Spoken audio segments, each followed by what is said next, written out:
Imagine standing on the walls of the last Roman city, listening to the roar of an army so vast it seems the earth itself is shifting beneath their feet.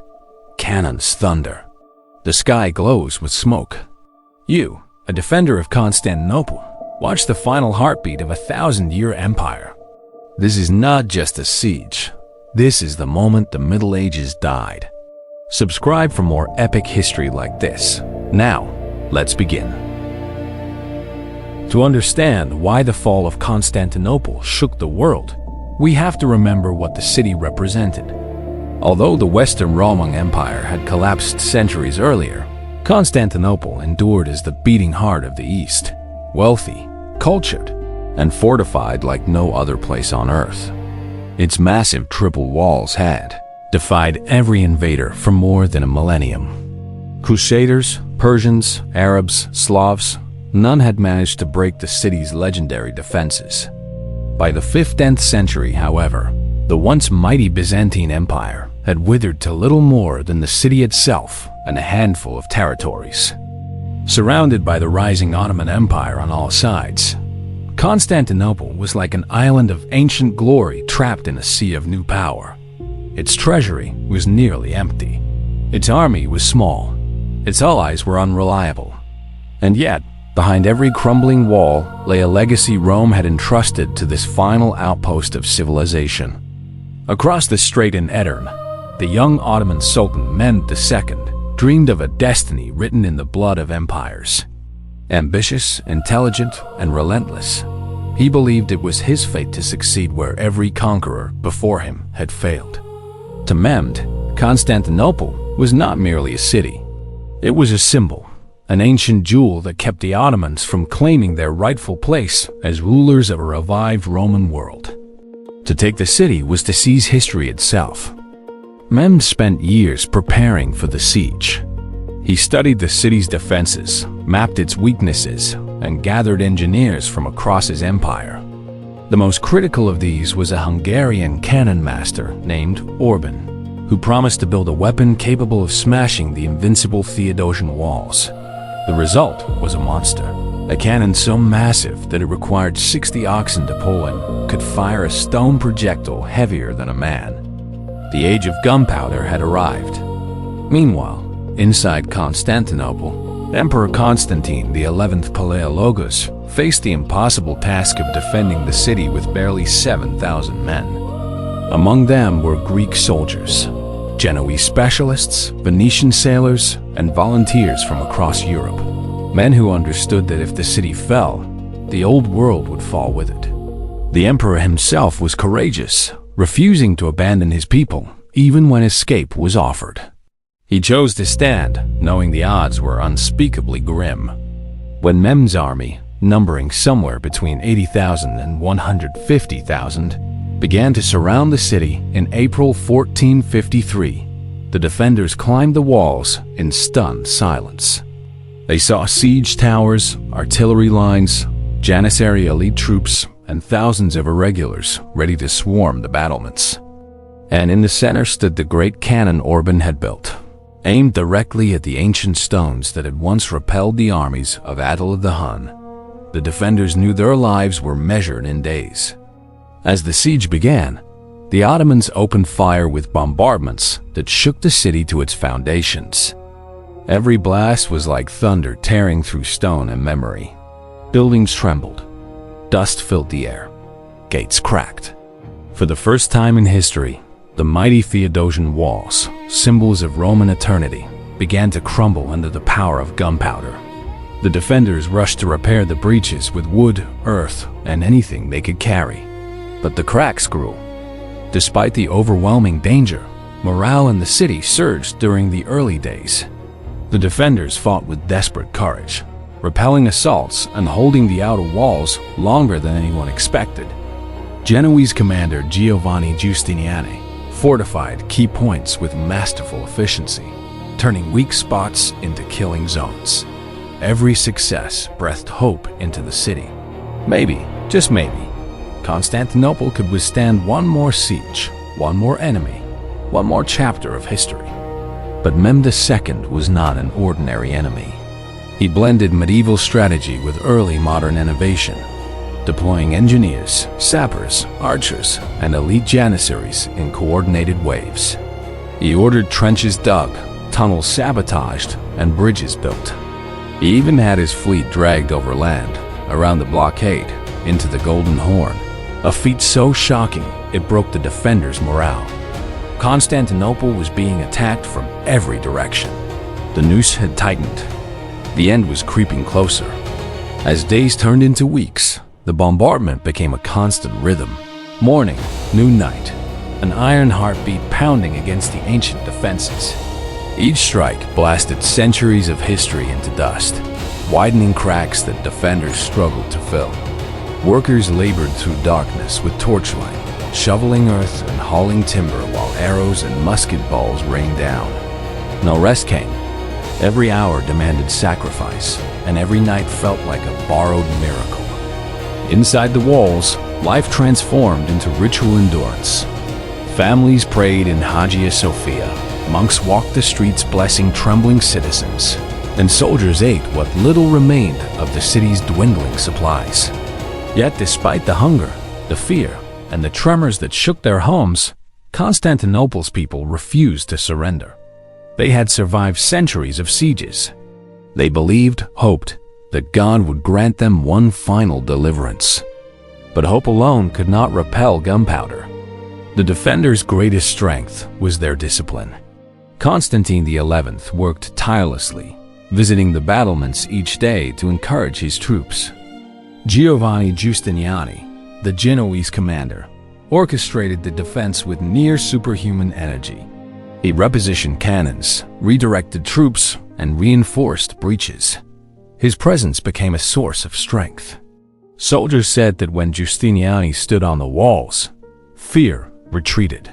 But even the bravest men could not be everywhere at once, nor stop every crack forming across the ramparts. Mehmed, watching from his command tent, adjusted his tactics continuously. When early assaults failed, he deployed sappers to tunnel beneath the walls.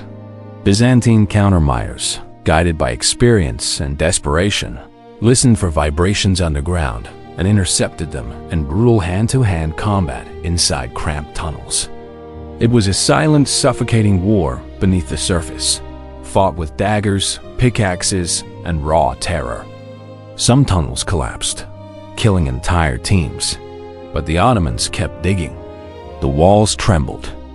When tunneling stalled, Mehmed shifted to naval strategy. Wanting control of the Golden Horn, he attempted several direct attacks on the Byzantine Venetian fleet, but the defenders held firm, keeping the chain barrier intact. So the Sultan made a decision that shocked the world. He ordered his ships to be dragged over land, lubricated with oil and logs, bypassing the defensive chain entirely. In a single night, dozens of Ottoman ships appeared inside the Golden Horn, an impossible feat made real. The sight crushed Byzantine morale. Citizens gathered at the harbor in disbelief as Ottoman sails rose behind their supposed safe zone. Panic spread through the city, for now the Byzantines had to defend the land walls and the inner harbor simultaneously. Constantine XI moved troops as best he could, but the city simply didn't have enough men to protect every front. Giustiniani fortified positions, but even he knew the situation was becoming unmanageable. Constantinople was beginning to suffocate. Still, the defenders fought with desperate ingenuity. They repaired walls with barrels of earth and stone, used molten resin against climbers, and deployed small cannons to hit Ottoman siege towers. Several Ottoman assaults were repelled with heavy losses. In moments of triumph, the Byzantines rang the city's bells and shouted defiance across the battlefield. Their courage left even Ottoman chroniclers impressed. But courage can slow fate. It cannot stop it forever. As the siege dragged on, Mehmed faced pressure as well. The cost of the campaign was staggering, and some advisors urged him to withdraw and wait for a better opportunity. But the young Sultan refused. His ambition was absolute, his reputation now bound to the siege. He doubled the artillery bombardment, commanded fresh troops from the Anatolian frontier, and prepared for a final all-or-nothing assault. Constantinople would fall, or his empire would bleed trying. On May 28, the city fell eerily silent. The Byzantines held a final prayer service in Hagia Sophia, gathering citizens of every class and language. Priests offered absolution to soldiers and civilians alike. The emperor stood before his people, not as a monarch, but as a fellow defender preparing for death. Outside the walls, Mehmed's army burned torches that stretched to the horizon. Both sides understood. Tomorrow would decide the fate of worlds. That night, Mehmed gathered his commanders and delivered his final orders. At dawn, artillery would fire non-stop. Infantry would attack in waves, first irregulars, then provincial troops, then the elite janissaries. Every drumbeat would signal another push against the breaking walls. When the meeting ended, the Sultan looked toward the silhouette of the Sili and whispered a promise to himself. In the morning, Constantinople will be mine. The Middle Ages had hours left to live. As the first light of May 29th crept over the horizon, the stillness shattered beneath a deafening roar.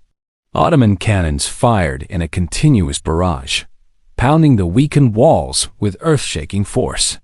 Smoke filled the sky, turning dawn into darkness. The defenders rushed to their posts, bracing themselves against the quake-like tremors. Every blast tore deeper into the masonry, ripping open fractures the Byzantines could no longer repair. This was no longer a siege. It was the beginning of the end. The first wave of attackers surged forward, irregular infantry, poorly trained but numerous. They rushed the breaches, shouting battle cries that echoed across the city. The Byzantines fought them back fiercely, using whatever weapons they had left: arrows, crossbows, swords, even stones. Bodies piled at the foot of the walls. The irregulars were meant to exhaust the defenders, not to win. They died in droves, but their sacrifice cleared the way for the next, deadlier wave. The second wave came with terrifying discipline. Anatolian troops armed with shields, spears, and axes. Unlike the first wave, these soldiers advanced in formation, striking the walls methodically. They climbed ladders, hacked at barricades, and pressed into every breach with grim determination.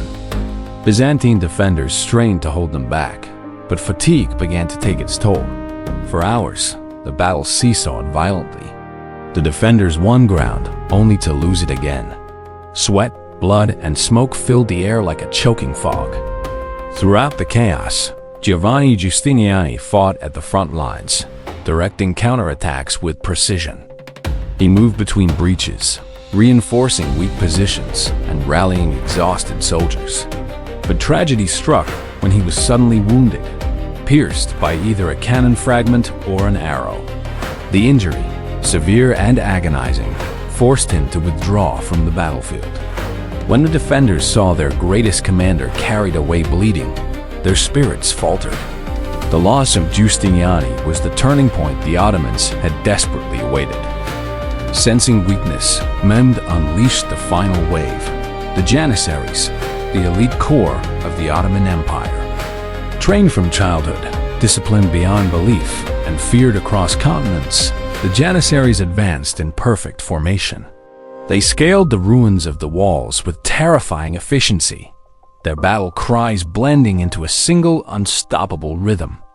The defenders, outnumbered, exhausted, and leaderless, fought with everything they had left. But the push from the Janissaries felt like an avalanche of steel. At the Kirkaporta Gate, a small breach, barely noticed during the night, became the spark that ignited catastrophe. A group of Ottoman soldiers discovered it unguarded and pushed through. Byzantine forces attempted to repel them, but the gap widened as more Ottomans poured in.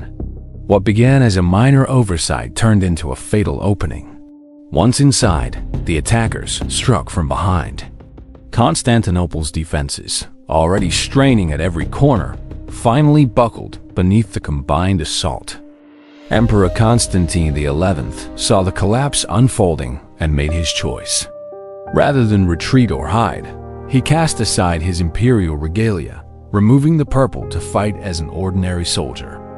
He joined his men at the front, plunging into desperate combat. Witnesses claimed he fought with the fury of a man who knew he would die, but refused to surrender his city. His final moments were swallowed in the chaos, his body never conclusively identified. The last Roman emperor died with sword in hand. With the emperor fallen and the walls breached, the defenders scattered.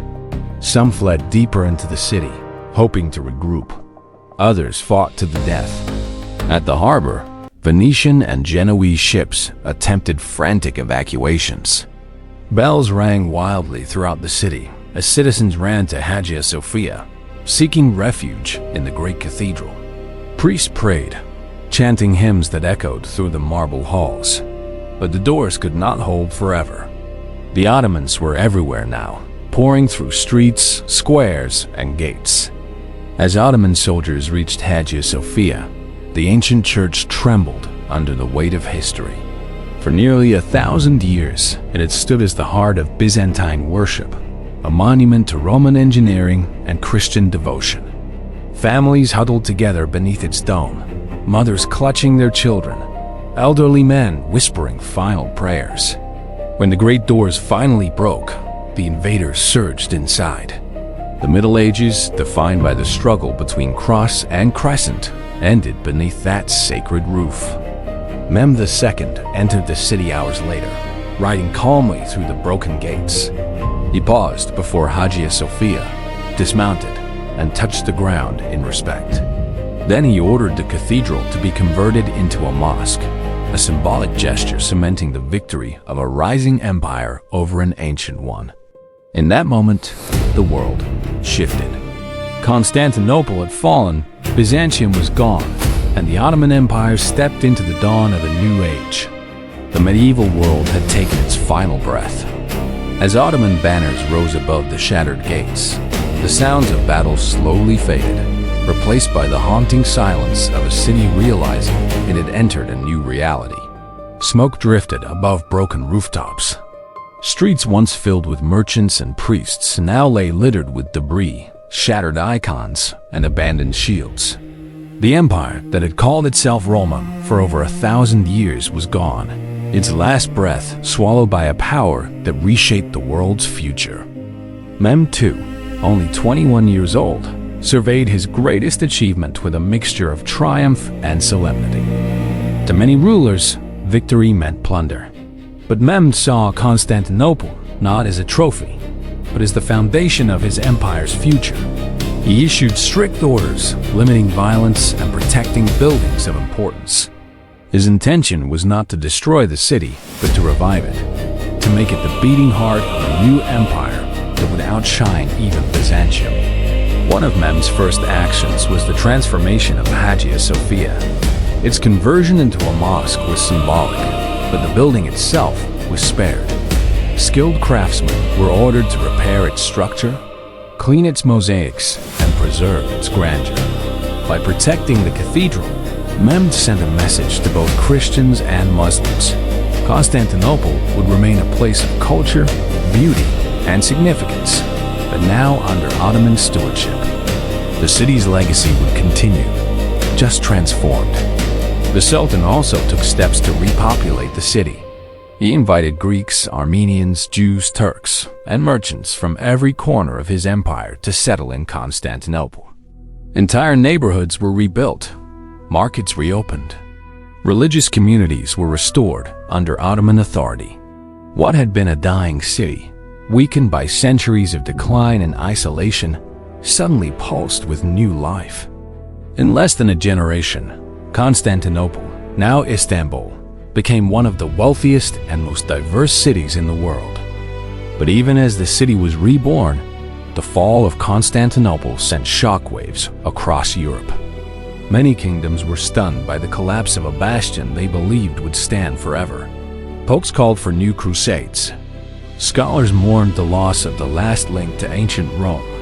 Yet the most profound impact came from Greek refugees fleeing west, carrying with them manuscripts, knowledge, and skills that helped ignite the Renaissance. Ironically, Byzantium's death breathed new life into European civilization. In the Islamic world, The capture of Constantinople was celebrated as the fulfillment of prophecy. Muslim scholars had long spoken of a great commander who would one day take the ancient city. Mehmed's conquest elevated him from a young sultan to a figure of legendary status. His empire now straddled continents, controlling trade routes that connected Asia, Africa, and Europe. The Ottoman Empire was no longer a regional power, it was a global one. Militarily, the fall of Constantinople marked a turning point in warfare. The defeat of the city's mighty walls proved that gunpowder had made medieval fortifications obsolete. Cannons ruled the battlefield, and empires that failed to adapt soon crumbled. European kingdoms accelerated the development of artillery. Fortresses were redesigned with angled bastions, and armies reorganized to harness firearms. The medieval world, with its knights and stone battlements, had ended in a burst of gunpowder smoke. Politically, the fall marked the end of the last vestige of the Roman Empire. For nearly 1,500 years, Rome had lived on in the East, maintaining traditions, laws, art, and identity that stretched back to antiquity. With Constantinople's fall, a chapter of human history, one that began with Caesar and Augustus, finally closed. In its place emerged the Ottoman era, defined by new cultures, new powers, and a new geopolitical landscape that would shape centuries to come. Yet even in defeat, Byzantium's spirit survived. Its art, literature, theology, and intellectual traditions spread across the Mediterranean and Europe. Renaissance thinkers drew from Byzantine manuscripts.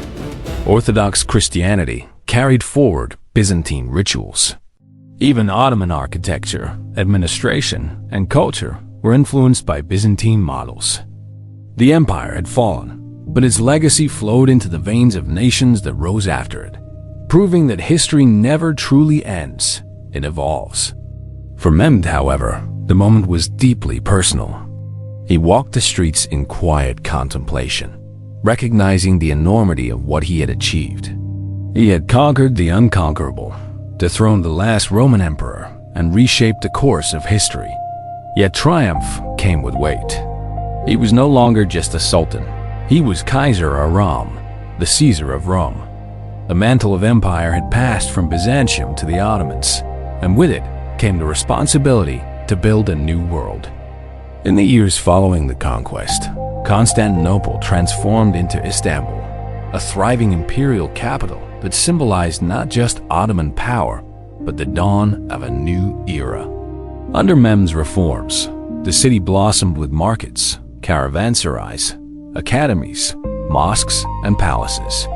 Scholars, architects, and artists from across the empire converged there, turning it into a melting pot unmatched in diversity. The city that once guarded the ancient world had now become the gateway to a rising modern age. Europe, still reeling from the city's fall, found itself forced into rapid adaptation. With the Ottomans now controlling key trade routes, European powers began searching for new paths to Asia. This urgency helped spark the age of exploration. Portuguese caravels sailed around Africa. Spanish expeditions crossed the Atlantic. Without Constantinople's fall, explorers like Columbus, Vasco da Gama, and Magellan might never have embarked on the voyages that reshaped global history. Intellectually, the fall accelerated the movement of knowledge. Greek scholars fleeing the city brought ancient manuscripts, works by Plato, Aristotle, Euclid, Archimedes, that had been preserved for centuries in Byzantine libraries. When these texts reached Italy, they merged with emerging humanist ideas, fueling the Renaissance. The collapse of one empire inadvertently revived classical learning in another. Constantinople may have died in fire and steel, but its spirit ignited a cultural rebirth across Europe. Religiously, the fall marked a painful turning point. The Eastern Orthodox world lost its most sacred capital, altering Christian geopolitics for centuries. Churches across Russia, the Balkans, and the Middle East mourned the city's loss. Some interpreted it as divine punishment. Others saw it as an opportunity for renewal. Meanwhile, The Ottoman Empire embraced its new role as guardian of the Islamic world, blending Turkic, Persian, Arab, and Byzantine traditions into a powerful cultural identity. Militarily, the siege became a case study for generations of commanders. The effectiveness of gunpowder artillery forced kingdoms to redesign their fortifications into star-shaped bastions capable of deflecting cannon fire. Armies shifted from medieval-style formations to gunpowder-based strategies. Constantinople's fall didn't just end an age. It exposed the vulnerabilities of an old military order, compelling nations to evolve or perish. The echoes of the cannons of 1453 guided the evolution of warfare for centuries. Culturally, the story of Constantinople became legend. Artists painted its final moments. Poets wrote of Constantine XI's last charge. Chroniclers described the fear, hope, and devastation that swept through the city. Some tales were embellished, some romanticized, but all carried the truth of an empire's final stand. The last emperor became a symbol of noble defiance, remembered with the same reverence given to other heroic last stands across history. For the Ottomans, the city grew into the jewel of their empire. Sultans built mosques that rivaled cathedrals, palaces that rivaled ancient courts, and schools that attracted scholars from 3 continents. Istanbul became a center of diplomacy, science, art, and maritime strength. The empire that had captured it grew into one of the most powerful forces the world had ever seen, spanning 3 continents, ruling millions, influencing everything from cuisine to architecture. Yet the memory of Byzantium endured in unexpected ways. Orthodox Christians preserved its rituals. European Renaissance thinkers preserved its manuscripts. Ottoman rulers preserved its architecture. Even modern Greece carries echoes of Byzantine heritage. Empires fall, but culture flows like a river, finding new paths, shaping new lands. Constantinople may have fallen, but Byzantium lived on, woven into the world's fabric like threads of a tapestry too vast to unravel. Today, historians look back on 1453, not merely as the fall of a city, but as a hinge on which the world turned. The medieval order collapsed. Gunpowder ruled the battlefield. New empires rose. New trade routes opened. The Renaissance surged forward. And Europe, no longer shielded by Constantinople, faced a radically reshaped political landscape. Few dates in history changed the world so completely or so suddenly as the spring morning when the last Roman capital fell. And so, the fall of Constantinople stands not just as an ending, but as a beginning, an explosive collision between worlds, ideologies, and eras. It marked the death of the Middle Ages and the birth of the early modern world. A city that had once been the heart of an empire became the heart of another.